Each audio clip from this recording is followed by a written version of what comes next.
Shalom, shalom. Nous voulons vous dire que Dieu vous bénisse. Nous voulons vous dire merci pour tout ce que vous avez fait et nous nous excusons pour ce temps de retard, n'est-ce pas? Mais nous voulons que Dieu soit au contrôle de toutes choses. Nous voulons soumettre l'auditoire entre les mains du Seigneur afin que ce matin soit pour vous un matin de bénédiction, un matin de grâce, un matin d'opportunité, un matin de révélation, un matin de visitation, un matin où le Saint-Esprit agira dans nos vies.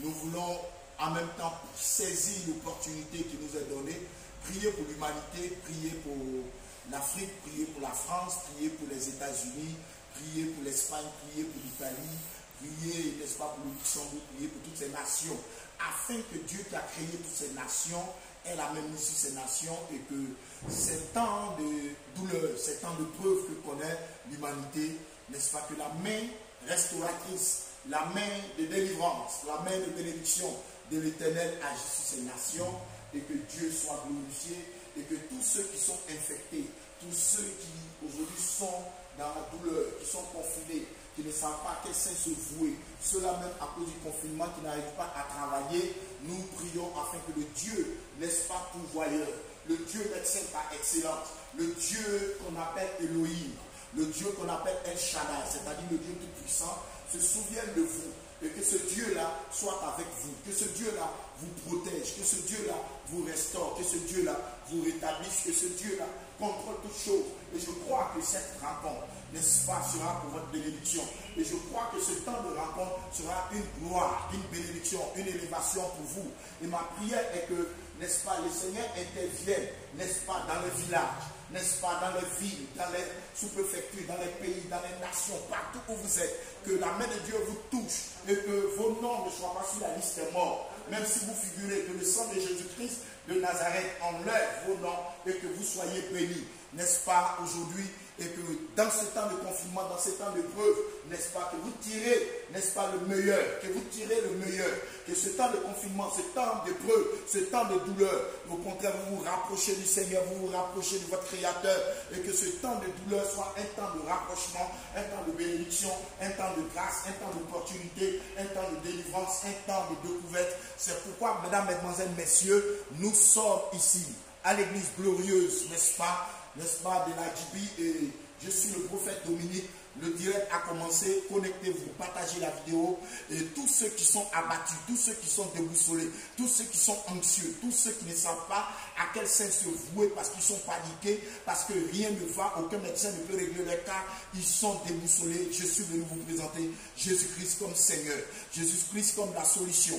Je suis venu vous présenter le lion de la tribu de Juda. Je suis venu vous présenter celui qui était avec le peuple d'Israël, n'est-ce pas, dans le désert.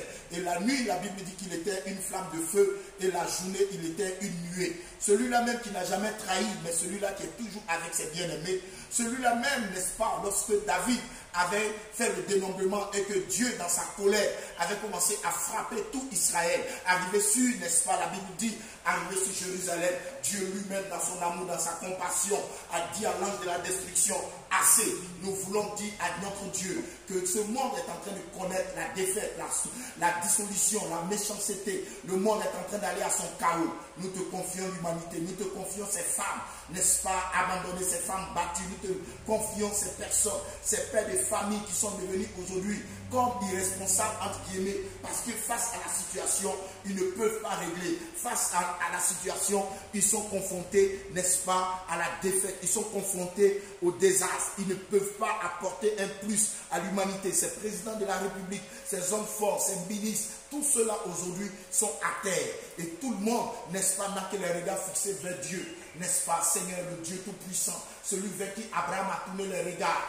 Et quand il a tourné les regards, il a eu de ce Dieu-là, n'est-ce pas, une réponse pour sa femme Sarah.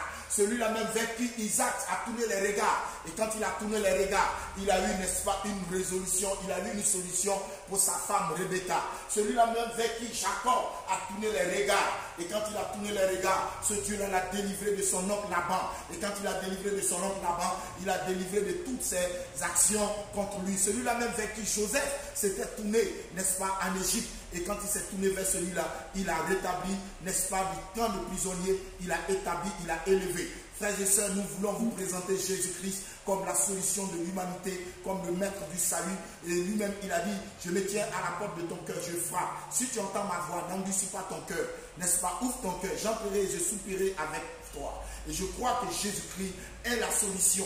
Je crois que ce n'est pas le moment d'injurer, ce n'est pas le moment d'insulter, ce n'est pas le moment de manquer du respect à qui que ce soit, mais c'est le moment de chercher Dieu, c'est le moment de chercher Dieu. Et si vous le chercherez, il dit, vous me chercherez et je me laisserai trouver. C'est pourquoi, mesdames, mesdemoiselles, messieurs, nous allons prendre nos Bibles et nous allons ouvrir nos Bibles dans le livre de Jean et nous allons terminer dans le livre des Actes des Apôtres. Frères et sœurs, nous allons passer un temps merveilleux de la parole de Dieu. Nous avons vécu la Pâque. Et quelle attitude devons-nous avoir après la Pâque? Et qu'est-ce qui s'est passé, n'est-ce pas, après la résurrection? Nous allons lire, n'est-ce pas, un moment de partage de la parole de Dieu. C'est pourquoi je vais te demander déjà, n'est-ce pas, de lire déjà dans le livre de Jean, chapitre 20, à partir du verset 22. Et après, on va descendre dans le chapitre 21. Juste pour faire sortir quelque chose et on part dans le chapitre 21. Vas-y, maman. Nous lisons la parole de Dieu. Jean chapitre 20 à partir du verset 22. Oui. Après ces paroles, il souffla sur eux et leur dit, recevez le Saint-Esprit. Donc monte jusqu'au verset 19. Verset 19. Oui, le soir de ce jour, qui était le premier de la semaine, donc le dimanche comme aujourd'hui, la porte du lieu où se trouvaient les disciples était fermée. Les portes du lieu où se trouvaient les disciples étaient fermées. À cause de la crainte qu'ils avaient des Juifs. Parce qu'ils avaient la crainte des Juifs. Oui. Jésus vint. Se présentant au milieu d'eux. Il est rentré sans taper cococo, mais Jésus est rentré. Notre Jésus, après sa résurrection, est un autre Jésus d'une autre dimension. Jésus vint. Oh my God. Là où tu es, que Jésus arrive. Là où c'est fermé, ou que tu te dis qu'il n'y a personne, que Jésus vienne et que Jésus passe par là pour te visiter. Ils étaient enfermés dans la douleur, ils étaient confinés, ils étaient dans un endroit, ils se demandaient qu'allons-nous faire. Mais Jésus vint, que Jésus arrive là où tu es. Frères, ils étaient fermés, et quand ils étaient fermés, ils avaient la crainte, n'est-ce pas, des Juifs, de sortir parce qu'on pouvait les tuer. Mais pendant qu'ils étaient confinés, pendant qu'ils étaient fermés, la Bible dit que Jésus vint. Ce soir-là, Jésus vint. Que Jésus vienne dans ta vie, que Jésus vienne en Afrique, que Jésus vienne en Europe, que Jésus vienne dans ta vie. Parce que c'est difficile actuellement. Ton commerce est, n'est-ce pas, est fermé. Tout est fermé. Tu te demandes comment je vais faire pour nourrir mes enfants, comment je vais faire pour nourrir mon mari. Mais la Bible dit, Jésus vint. Jésus viendra, Jésus entrera, Jésus réglera ton problème parce qu'il est la solution à tes problèmes. C'est pourquoi, mesdames, mesdemoiselles, messieurs, ne vous inquiétez de rien, mais à chaque jour suffit sa peine. Et Salomon, dans toute sa gloire, n'a pas été vêtu comme les lys, mais les oiseaux du ciel ne sèment ni ne moissonnent. Mais la Bible dit, Dieu s'en charge, Dieu s'en charge. Pendant que les disciples, n'est-ce pas, étaient dans la chambre, pendant que les disciples étaient confinés, pendant qu'ils avaient peur, la Bible dit, ils étaient au courant que Jésus était ressuscité, mes amis. Mais ils étaient enfermés. Ils se demandaient, mais quel est notre sort? Celui qui nous restaurait, celui qui, à cause de qui nous mangeons même le jour du Shabbat, celui qui était tout pour nous, celui même à cause de qui nous avons eu de la dignité et du respect, vient de mourir. Et en plus, on vient d'apprendre qu'il est ressuscité. Mais il est ressuscité, il n'est pas avec nous, il est où? Nous qui avons laissé la pêche, nous qui avons tout laissé pour le suivre, qu'allons-nous devenir? Que ceux qui nous disaient que c'était un faux pasteur, ceux qui nous disaient que vous suivez cet homme-là, il va vous laisser. Maintenant, est-ce qu'on va leur donner raison? Ils sont confinés, ils sont dans les maisons. Ceux qui leur disaient, au lieu d'aller chercher travail, vous suivez ce monsieur. Toi, Pierre, au lieu d'aller chercher, d'aller pêcher, tu as laissé la pêche. Tu suis ce menteur, tu suis ce farceur, tu suis ce menteur. Et Pierre, tout cela, ils étaient en train de revoir tous ces films. Ils étaient enfermés. Et pendant qu'ils étaient confinés, frère, la Bible dit, pendant que les pensées les troublaient, pendant qu'ils étaient entre eux, ils se demandaient, qu'allons-nous devenir? Enfin, on aurait dû écouter nos amis du quartier. On aurait dû écouter, parce que ça n'a pas duré. C'était juste 3 ans et demi. Frère, 3 ans et demi, c'est fini. Le ministère, on a comme l'impression que le ministère est tombé. Celui qui leur donnait à manger, celui à cause de qui ils mangeaient, celui à cause de qui tout le monde les regardait, ils étaient bien. Celui-là est mort. Et quand il est mort, imagine celui qui va payer ton école cette année est mort. Imagine celui qui va te faire voyager est mort. Imagine celui qui va te donner le mariage est mort. Imagine celui qui va te faire du bien, on te dit qu'il est mort. Imagine celui qui va payer ta maison est mort. Imagine celui qui va ouvrir les portes pour toi est mort. Celui qui va te faire du bien à tes enfants enfant est mort. Celui qui va faire que tu vas te faire respecter est mort. Celui qui va faire le virement est mort. Celui qui va te donner la paix est mort. Celui qui va te... Mais frère, dans tout ça, ils étaient confinés, troublés. Frère, bien les gens sont déjà allés au tombeau, mais ils reviennent encore, ils sont confinés, ils sont dans les petits coins. Et pendant qu'ils étaient là, au moment où ils ne s'attendaient pas à lui, aujourd'hui tout le monde se moque de toi, tu ne t'attends pas à lui, mais je t'annonce que Jésus vient. Je t'annonce que Jésus arrive. Je t'annonce qu'il arrive dans ton foyer. Je t'annonce qu'il arrive dans ton travail. Je t'annonce qu'il arrive dans ta maison. Je t'annonce qu'il arrive dans tes activités. Je t'annonce qu'il arrive dans cette situation inconfortable. Il t'annonce qu'il arrive même dans cette situation de pourriture. Jésus vient. Oh my God. Jésus vient. Jésus arrive. Il arrive pour l'Afrique, il arrive pour ton pays, il arrive pour ta nation, il arrive pour ton quartier, il arrive pour tes activités, il arrive pendant que tout le monde dit c'est fini, il n'y a plus rien à faire. C'est fini pour lui, c'est fini pour elle. Mais la Bible dit, n'est-ce pas, pendant que les portes étaient fermées. Oh my God. Même si les sorciers ont fermé la porte, Jésus viendra. Même si les démons ont fermé la porte, Jésus viendra. Même si le coronavirus a fermé la porte, Jésus viendra. Personne n'empêchera Jésus de venir dans ta vie. Personne n'empêchera Jésus de venir dans ta maison. Jésus, malgré que les portes sont fermées, mais la Bible dit, ils sont étonnés puisqu'ils ont fermé la porte. Pourquoi? Pour ne pas que quelqu'un rentre. Ils ont fermé la porte pour ne pas que les Juifs rentrent pour les tuer. Donc ils se sont barricadés. Mais ce n'est pas les barricades.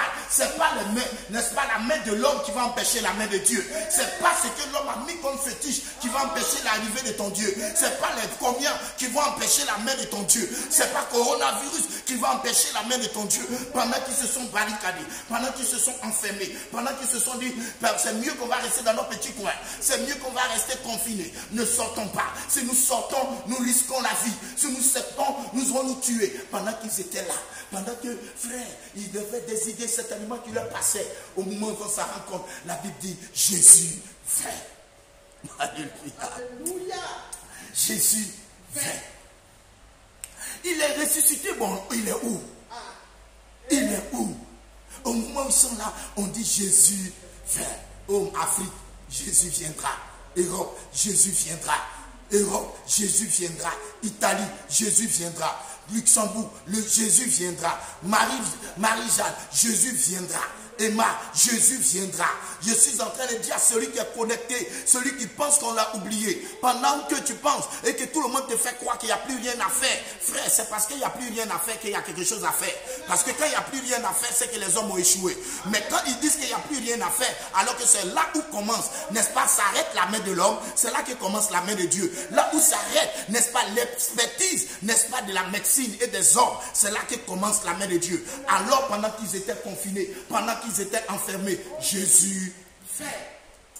Oh my God, que le Seigneur vienne dans ta vie, que le Seigneur vienne dans ton travail, que le Seigneur vienne dans ton foyer. Oh, quelqu'un qui est connecté, tu mets un amen là-bas ou tu amènes des cœurs. Jésus commence à venir dans ta vie. Cette semaine sera ta semaine. On va la baptiser la semaine où Jésus vient, où Jésus vient, où Jésus vient. Le Dieu viendra et il te sauvera. Il viendra et te rétablira. Il viendra et te régénérera. Il viendra et te ressuscitera. Il viendra et il apportera la paix du cœur. Come on, let's go. Oh my God. Se présentant au milieu d'eux, il leur dit, la paix soit avec vous. Regardez quelqu'un qui est ressuscité. Il s'appelle le prince de paix. Il se présente au milieu d'eux et il dit quoi? La paix soit avec vous. Qu'est-ce qui engendre la paix? C'est la vérité et la justice qui engendrent la paix. Donc quand Jésus dit la paix soit avec vous, c'est-à-dire que la justice de Dieu a triomphé et la vérité de Dieu que je suis, maintenant les deux se sont accouplés, je vous annonce la paix. La paix dans nos nations africaines, la paix dans les foyers, la paix dans les églises, la paix dans le monde entier. Aujourd'hui, une nation se lève contre une nation, un frère trahit son frère, mais il n'y a pas de paix. Mais que le premier message de la résurrection, Jésus dit que la paix soit avec vous. Oh, toi qui m'écoutes, toi qui es troublé, toi qui es abandonné, toi qui es déboussolé, toi qui ne sais pas à quel saint te vouer. Peut-être qu'on ne t'a pas encore partagé la vidéo, mais je t'annonce que la paix soit avec toi. La paix du Seigneur soit avec toi. Sa paix n'est pas comme celle que le monde donne, mais c'est une paix spéciale. Oh my God, que la paix soit avec vous. Vas-y, maman. Et quand il lui dit cela, il leur montra ses mains et son côté. Il leur montra ses mains pour montrer que ce qu'il dit est vrai. Cette justice que Dieu est venu faire à l'humanité, cette vérité de sa mort, il montre que sa mort est effectivement une mort réelle. Mais en réalité, il est ressuscité pour apporter la paix entre Dieu et l'homme, la réconciliation entre Dieu et l'homme, pour apaiser la colère de Dieu. Que la paix soit avec vous. Il montre maintenant ses côtés. Vous ne venez pas me dire que pourquoi Jésus leur montre ses côtés? Parce qu'il ne croyait pas. C'est parce que Thomas n'était pas là que lui aussi, avant que Jésus n'arrive, ils ont dit eux tous que si on ne voit pas tout là, on ne va pas croire. Et malheureusement, lui, il était sorti et les autres, ce jour-là, étaient là. Donc, ils ont vu. Donc, quand Thomas aussi va venir dire, ah Dieu, on a vu, hein. On a mis nos doigts, dire, c'est vous qui avez mis, moi, je n'ai pas mis, donc moi aussi, je vais mettre d'abord. Voilà. Allons-y. Les disciples furent dans la joie en voyant le Seigneur. Oui. Oh my God, que la joie du Seigneur soit la force de quelqu'un. Les disciples virent le Seigneur en quoi? Ensuite, dans la joie, en voyant quoi? Le Seigneur. Ça veut dire qu'avant de le voir, ils étaient comment? Donc, ils étaient tristes, ils étaient abattus, ils étaient déçus. Frère, que le Seigneur se révèle à toi. Oui. Jésus l'a dit de nouveau. Oui. La paix soit avec vous. Ça fait deuxième fois que Jésus répète. La paix soit avec vous, que la paix soit dans nos nations. Amen. Oui, vas-y, maman. Comme le Père m'a envoyé, oui. Moi aussi je vous envoie. Écoutez bien, comme le Père m'a envoyé, moi aussi je vous envoie. Oui. Après ces paroles, oui. Il souffla sur eux et leur dit, recevez le Saint-Esprit. Écoutez bien, on n'est pas encore à la Pentecôte. On n'est pas encore à la Pentecôte.